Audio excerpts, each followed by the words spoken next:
Alright, what's up? We are outdoors in the middle of the night because my sister is having some sort of mental breakdown. I don't know. She wants straight bangs, and we are going to color remove her hair using, hold on,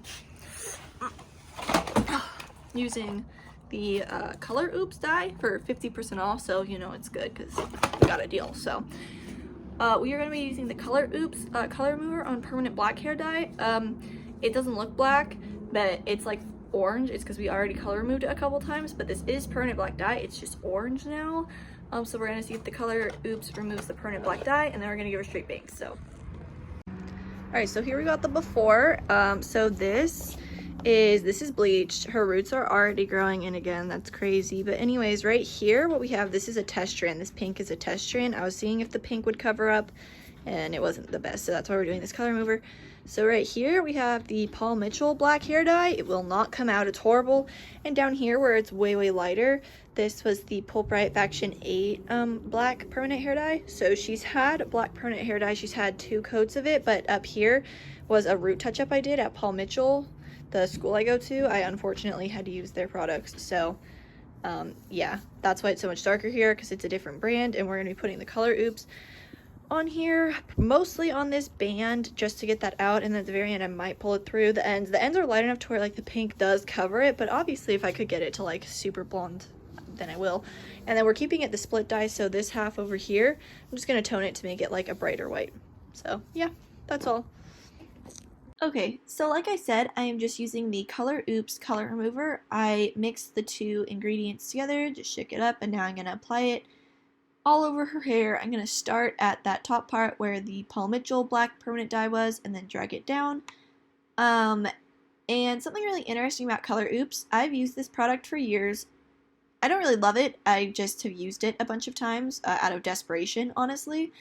And when I used to get it, it had 3 parts. It would be like part 1 and 2 you mix together, and then part 3 you would put on after to like stop the chemical process from happening. It's something like a neutralizer kind of that perm solutions also have, which I thought was super weird because the only other time I had seen it was with perms. So I was like, wait, is color remover a perm? You know, I had this whole like crisis, but I looked into it, and it's not. I just thought it was a weird coincidence. But then when I opened this box, it didn't even have a number 3, which I thought was super interesting, that it used to have a number 3, and at the very least this one did it. So I don't know if it was removed or if they just stopped having that 3rd neutralizer part, but I know no one really ever used it anyways. Like, I would watch Color Oops videos and no one would ever actually use the number 3. So yeah, I just mixed the 1 and 2, and I am applying it all over her hair. I don't care if this gets on the blonde part at all, because that's not how Color Oops really works. Like, it's not gonna do anything to the blonde hair. And the reason I'm doing this outside is because Color Oops smells awful. It smells like sulfur, I guess, so it smells like rotting eggs, and it is just disgusting.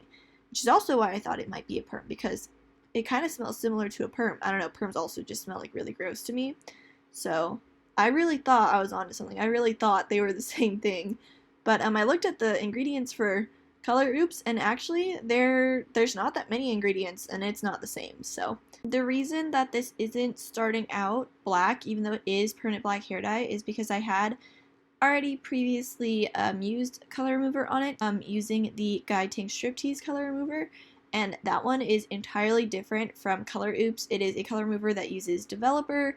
It's a lot harsher, or at least Color Oops is supposed to be something that's like less damaging than things that use developer. That's how they like advertise themselves, at least. So I had already done 2 rounds of the Guy Tank color remover, and I was just trying to use a different method to see if I could get like the last bit of this orange out. Okay, so we're back inside for her to process her hair for 20 minutes, because that's what the packaging said to do. We came back inside after her hair was like up in the plastic thing processing cap, because it's cold outside and it's not good for chemicals to process in the cold. Like, it's gonna slow down the process. So came inside where it's warm. Yeah, we're just gonna let it sit for 20 minutes and then rinse it out like really, really thoroughly with like a clarifying shampoo. Like, I'm gonna use dandruff shampoo on her, which I never do because like that is terrible for your hair, but I'm gonna do it anyways to try and get this color out. Okay, guys, Swift is sleeping, but as so is Radium. Oh, and Radium, my all black baby. Anyways, so the color Oops gave us nothing. She gave nothing. So yeah, it's still like brass. It's like orange. It's like a level 6, 7 orangey, reddish, brassy color. Yes, girl, give us nothing. Yeah. So here it is. Yeah. So this is the band. So this is where I did a test strand of pink. And tell me why it's this color now. Thanks, Color Oops. And then the ends are like a bit lighter, but like honestly, not enough to warrant the nightmare that Color Oops is to use. Definitely not. It's giving very useless. Yeah, so what we're gonna do now is just bleach it, honestly, because back in the day I was like, black hair dye, permanent hair dye, sure, I'll use it, and then I would like bleach my hair like 5 times in one day, and then it would just come out and I'd dye it again. And now these days we're all about keeping our hair healthy and using color removers and whatever, and that's great, but they don't work, so I'm bleaching it. So I'll check back in later. Okay, don't mind the sound of the heater. Our HVAC unit died, but this is what her hair looks like brushed out. So you can see very clearly how this is super light. Like, I mean, the color we want to put, we'll go over this, like it's fine. But then this band, for comparison, here's her blonde half. So like, this is not that dark. This is like a level 8, I think. It's like, it's not bad. But this, look at how dark this is. Ridiculous. And then her ends are like a little bit darker. No, they're not even really. Like, they're the same as the middle. It's just this band. It's just the Paul Mitchell hair dye. Don't ever use it. Don't play yourself. Okay, so in this section, it is the easiest to tell. Look, you can see exactly. Look at how dark that is. The Color Oops got this back to, like, blonde, pretty much. And then this. This is what we're bleaching, because this is a travesty. Okay, so as usual, I have no storage space on my phone. I could not record bleaching it, but I pretty much bleached it and then immediately put the pink over it, and here is how it looks with the pink. The pink actually covered it up perfectly. You couldn't even tell, so end result came out great.